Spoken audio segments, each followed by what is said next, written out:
तो पाकिस्तान की आर्थिक स्थिति इस वक्त बेहद गंभीर है। ये मुल्क अपनी हालत को सुधारने के लिए तमाम कोशिश कर रहा है, लेकिन महंगाई उच्च स्तर पर पहुंच चुकी है और पाकिस्तान के नागरिकों को छोटी से छोटी चीज खरीदने के लिए बड़ी कीमत चुकानी पड़ रही है। अब पाकिस्तान के लोगों के मन में सवाल ये उठ रहा है कि आखिर पाकिस्तान बर्बाद कैसे हो गया? क्या चीन के कर्ज ने पाकिस्तान को डुबो दिया? इस वक्त दुनिया के 20 ऐसे देश हैं जिनको चीन ने कर्ज दिया है और सभी की इकोनॉमी डावाडोल है। पाकिस्तान पर कुल 23 लाख करोड़ रुपए का कर्ज है।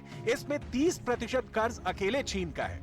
इसी कर्ज के दम पर पाकिस्तान उछलता था और चीन को अपना बिरादर मुल्क, आयरन बरादर यानी फौलाद का भाई कहता था।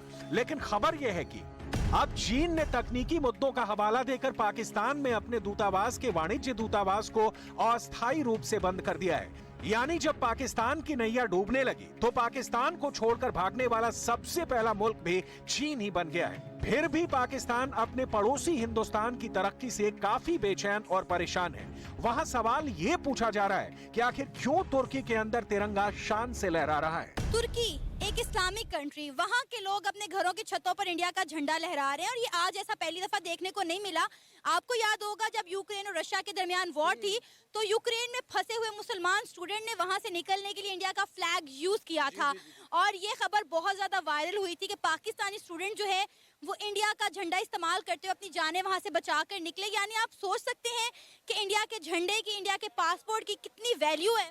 ये वैल्यूज ऐसी क्रिएट होती है ना, वैल्यूज तब क्रिएट होती हैं जब आप काम करते हैं, जब आप अपनी इकोनॉमी को बेहतर करते हैं। ना सिर्फ आप इधर आके खोखले नारे लगाते हैं और लोगों को ढकोसले देते हैं, ऐसे नहीं।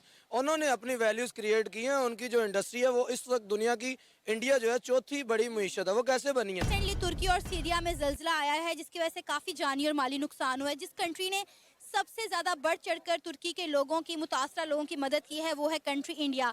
अब तुर्की के लोग जो है वो इंडिया को प्यार दे रहे हैं, इंडिया का शुक्रिया अदा कर रहे हैं, इंडिया के प्राइम मिनिस्टर का भी और यहाँ तक कि इंडियन आर्मी का भी। क्या कहेंगी आप?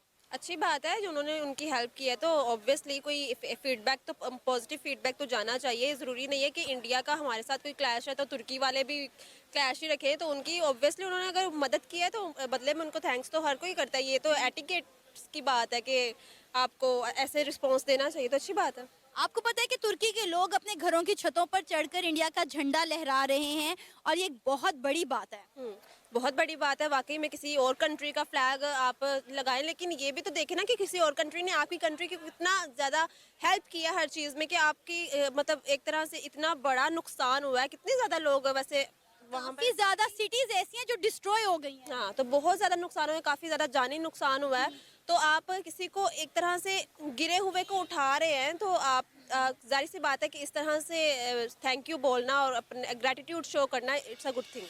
पाकिस्तान के यूट्यूबर्स इस वक्त दिन रात सिर्फ भारत और भारत के गुण गाने में लगे हुए हैं। उन्हें ऐसा लग रहा है कि शायद भारत का दिल पिघल जाए और भारत उनके लिए कुछ मदद भेज दे।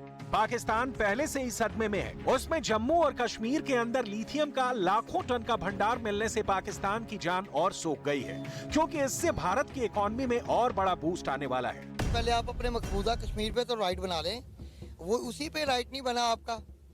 इतने साल से आप उस इश्यू को नहीं सॉल्व कर सके तो लिथियम पे आके वो क्या आपको ऐसे इजी पीनट दे देगा आपको? इंडिया ऑलरेडी एक बहुत बड़ी इकॉनमी बन चुका हुआ है, वर्ल्ड की तीसरी या चौथे नंबर पे वो इकॉनमी है। तो ये इसका बहुत बड़ा वो बूस्ट होगा इकॉनमी में। और जो ये इनकी इलेक्ट्रिक जो गाड़ियाँ बना रहे हैं या व्हीकल जो भी हैं उनमें ये बहुत बड़ा बूस्ट आने वाला है उनके लिए। जितने भी कंबक्शन इंजन हैं आस्ते आस्ते उनके साथ अब इलेक्ट्रिक कार्स पे लोग डेवलप हो रहे हैं। जितने भी कंपनीज हैं, टाटा हो गई हमारे पास, तो उनके लिए तो बहुत बेनिफिट होगा। अगर यही पाकिस्तान के पास होता कश्मीर तो इंशाल्लाह पाकिस्तान भी बहुत ऊपर जा सकता था, लेकिन फिलहाल पॉलिटिकल डिसऑर्डर्स की वजह से हम काफ़ी डिफॉल्टर। ये एक प्लानिंग होती है, वो लॉन्ग टर्म प्लानिंग पे चलते हैं।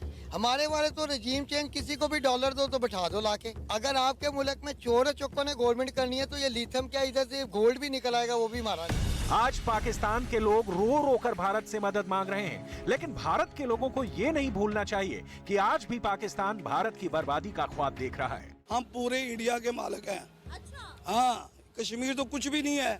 जब तक हमारी गैरत जागेगी ना, ये इंडिया भी हमारा ही होगा। इंडिया कैसे हमारा हो गया? अभी वो मोहम्मद बिन कासिम नहीं पैदा हुआ। अच्छा। जब वक्त के इमाम आएंगे ना तो ये सारा हमारा होगा।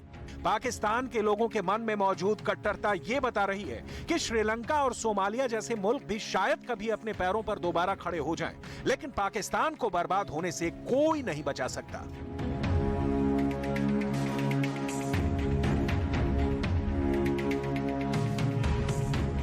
FIR नंबर 208 शनिवार रात 10 बजे से लगातार सिर्फ News 18 इंडिया पर।